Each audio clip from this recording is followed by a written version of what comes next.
Hello, and welcome to this news event held by the law firms Peiffer Wolf, Carr, Kane, Conway, and Wise, or Peiffer Wolf for short, the Silver Law Group, and Fox Rothschild LLP.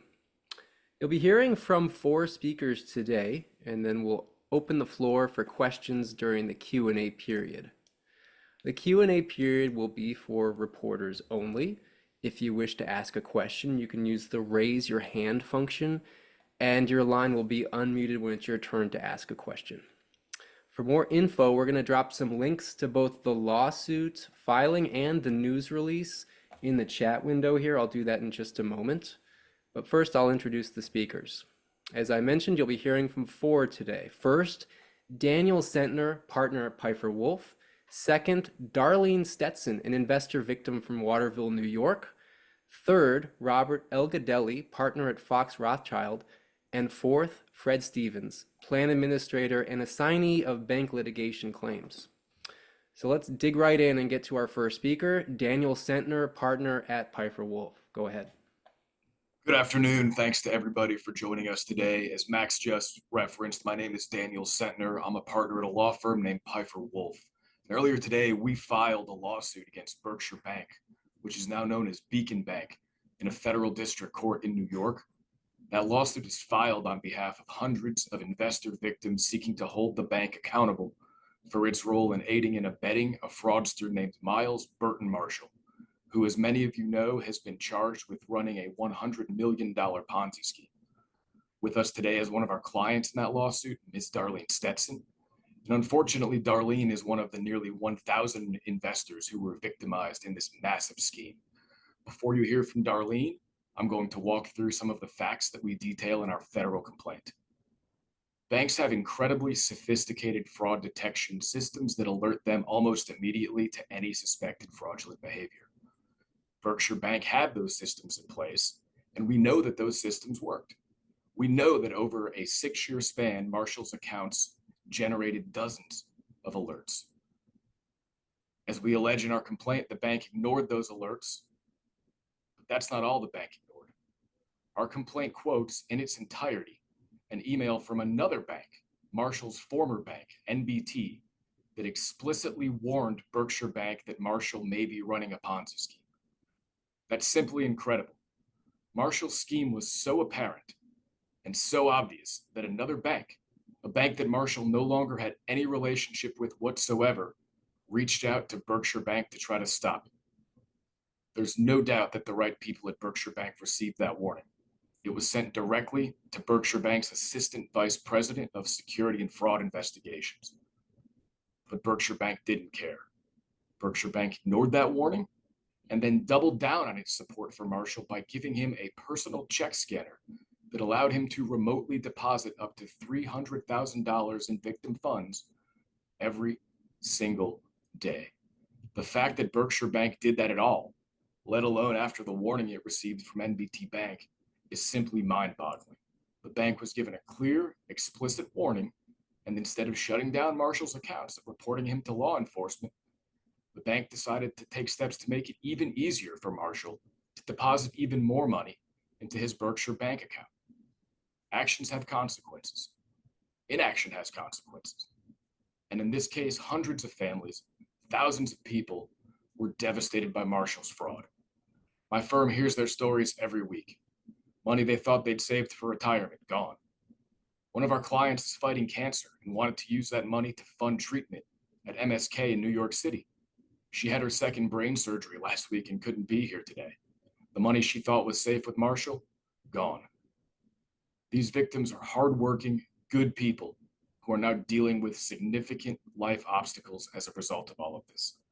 Our hearts are with these victims, and we're proud to fight to get them the justice they deserve. Thank you. I will look forward to any questions you may have during the Q&A portion of today's conference, and I'll go ahead and turn it over to our client, Darlene, now. Thank you.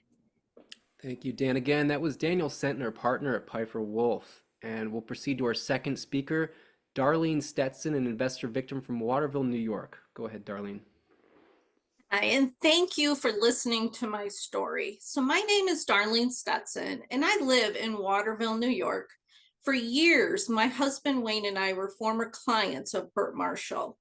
This relationship started with him being our tax preparer, which then led to us becoming a part of the promissory loan notes, of which we started out by making a couple small deposits with initial amounts in the amount of $5,000 and $3,000 to Burt Marshall in August of 2018. We were supposedly earning an 8% annual interest, and each month we would roll this interest into the note. Marshall would then execute an addendum acknowledging the new face value amount. Over the years, we made regular additional principal investments, which then added to our outstanding face value balances.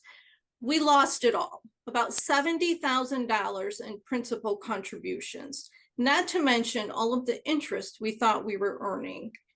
It was one of the biggest shocks of our lives when this all came crashing down. The money that was stolen has financially crippled many families and organizations within the community. And the more we learn about how Berkshire Bank enabled this fraudulent activity and blatantly ignored its legal duties as a bank, the more we all feel utterly outraged. Berkshire Bank must be held accountable. Thank you. Thank you, Darlene. Again, that was Darlene Stetson, an investor victim from Waterville, New York. Let's proceed to our third speaker, Robert Elgidely, partner at Fox Rothschild. Good afternoon, everyone. My name is Robert Elgidely. I am a partner with the Fox Rothschild law firm and litigation counsel to Fred Stevens. 2 years ago, Mr. Stevens was appointed as Chapter 11 trustee in Burt Marshall's bankruptcy case. 1 year later, he transitioned to the role of plan administrator.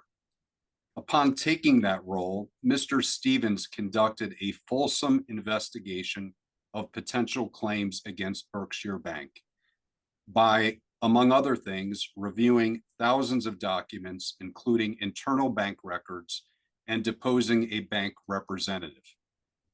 Based on that investigation, Mr. Stevens filed a complaint today on behalf of 369 investor victims, alleging that Berkshire Bank had actual knowledge of Marshall's Ponzi scheme and rendered substantial assistance to the scheme over the course of 8 years.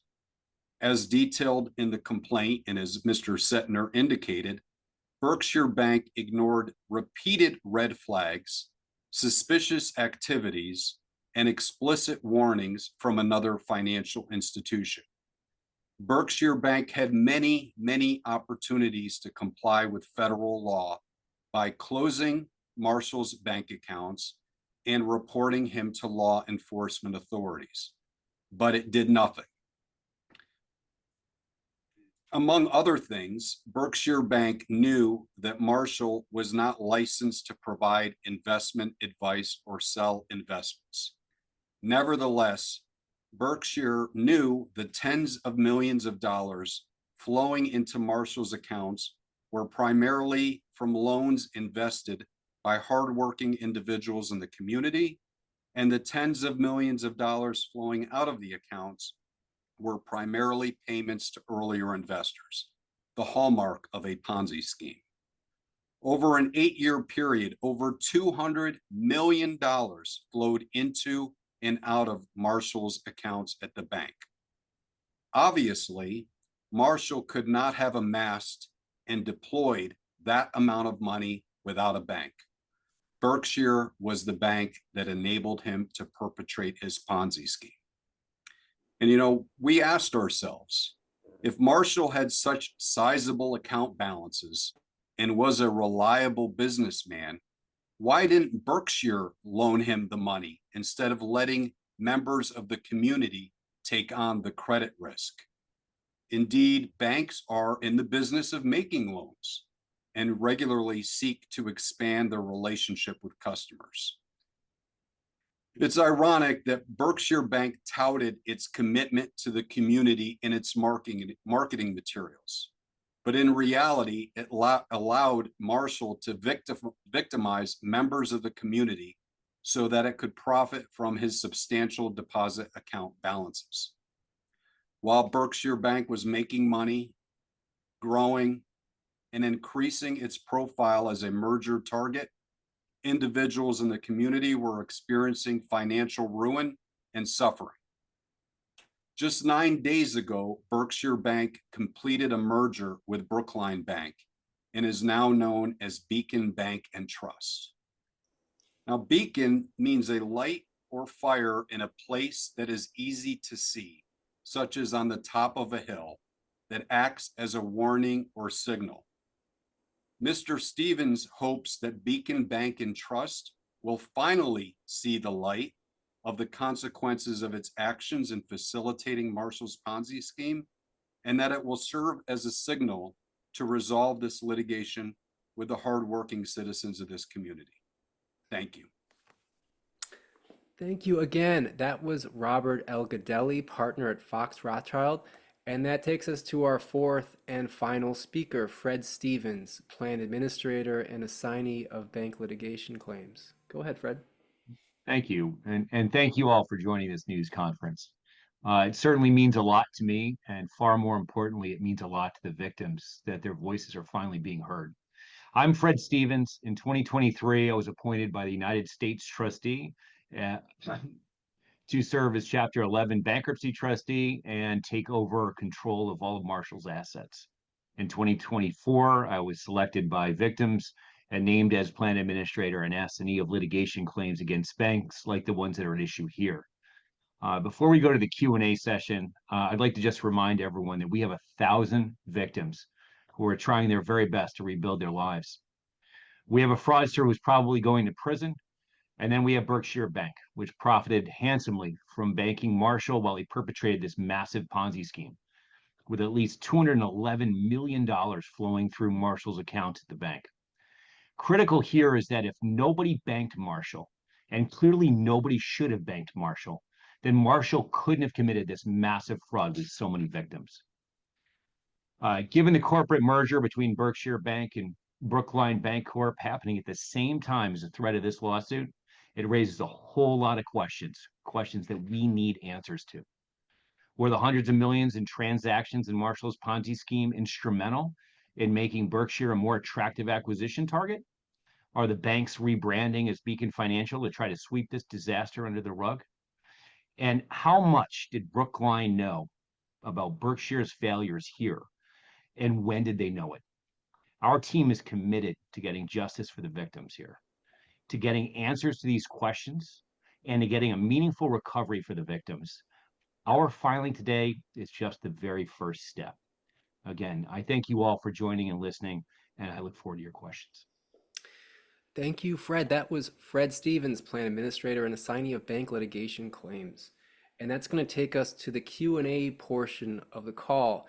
If you wish to ask a question, you can use the raise your hand function in the Zoom console, and your line, will be unmuted when it's your turn to ask a question.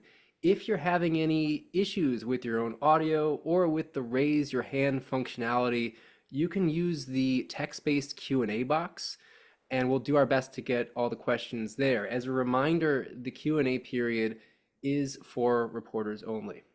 And before we begin, we do want to mention that we will make available a video recording of this news event. Probably tomorrow, we'll have that posted online at the Broker Watch website that is hosting the complaint and the news release. And that's Broker Watch with no spaces. Before we do, I don't have any questions in the queue yet, but we got one offline that I think we can address right off the bat. And that question was about making a, actually, I'll go ahead and let Rick Moriarty at the Post Standard in Syracuse ask the question, because that's who posed the question initially. Rick, can you hear us, and can you unmute yourself? Yes, I think, can you hear me now? Yes, we can hear you. Go ahead and ask your question.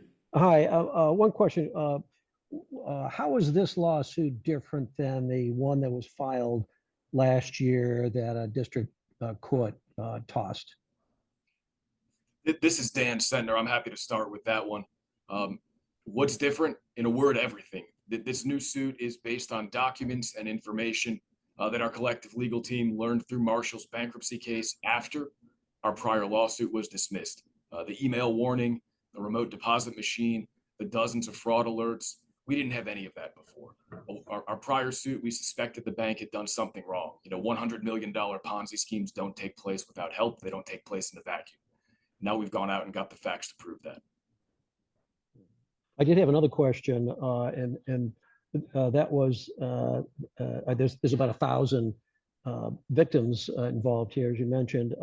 The release said that these are litigation claims from 369 investor victims. Can you explain the difference there between the 1,000 and the 369 that are mentioned here? Yes, Rick. This is Robert Elgidely. I'll start with the response to that question. And of course, anyone else can chime in if they feel appropriate. But I represent, as I indicated, Fred Stevens, who's the plan administrator. And Fred, in his capacity as plan administrator, received assignments of bank litigation claims from 369 investor victims. We'll call that one side of the plaintiff lawsuit. That's one side of the lawsuit. The other side, Mr. Centner's firm and the Silver Law Firm represent Ms. Stetson, her spouse, as well as two other individuals as named class representatives. And they're seeking to pursue the claim on behalf of the class of the remaining investor victims of Marshall's scheme. So we will collectively, if a class is certified, be seeking damages on behalf of all investor victims. Yeah, that's right, Rick. The way I look at it is we've got two different client bases, one goal, and that's holding the bank accountable for all these losses here. Thanks, guys. Thanks, Rick. We want to make sure that all the reporters on the line have a chance to pose their questions. So just as a reminder, if you have a question, you can use the raise your hand function and we'll unmute your line when it's your turn. If you're having audio issues or problems with the raise your hand function, there is a text-based Q&A box in the Zoom console, and you can use that. All right. And just once again, if you need information, materials, or want to connect with any of the speakers you're hearing from today afterwards, you can contact Max Carlin at 703-276-3255. Again, 703-276-3255. And as I mentioned, we'll have a recording of this news event and the lawsuit filing available at brokerwatch.com. I did drop some direct links into the chat. Okay, well, I wanted to provide some time so that folks could queue up for questions, but I don't see any questions queued up. I know some folks prefer to take their questions offline, and that's totally fine. So before we adjourn, I'll just keep my eye on the Q&A box, but before we adjourn, Dan, Bob, does anyone want to offer any closing thoughts, anything that we need to reiterate or pound home about this new lawsuit? Max, I'll say this, the bank has told us that they don't believe they did anything wrong here. I, for one, can't wait to get their executives on the witness stand and have them look everyone in this community in the eye and explain exactly why they claim that. Thanks, Dan. Yeah, and I'll just add, this is Robert Elgidely. I'll just add that a lot of the activities that we uncovered through the investigation were not transparent to the community or the court. And we look forward to bringing this compelling evidence to light and letting the court decide what should be done to address this awful situation. Thank you, gentlemen. It looks like we do have a follow-up question from Rick Moriarty at the Post-Standard and Syracuse.com. Rick, go ahead and unmute yourself. Yes. Are you, and I haven't seen the complaint itself yet, but are you asking for a specific amount in damages from the bank? This is Dan. I'll start. That's premature right now. The court will consider and approve damage theories later on. Our position, and certainly we think this will be borne out in a court of law, is that every dollar that flowed through these accounts needs to get clawed back and paid out to the rightful owners, the investor victims who lost the money in the first place. Okay. All right. Well, thank you all for joining this news event. It's held by the law firm Peiffer Wolf, the Silver Law Group, and Fox Rothschild LLP. As I mentioned, if you need anything following this news event today, you can contact Max Carlin at 703-276-3255. And we thank everybody for their time, and that will conclude today's news event. Thank you and take care.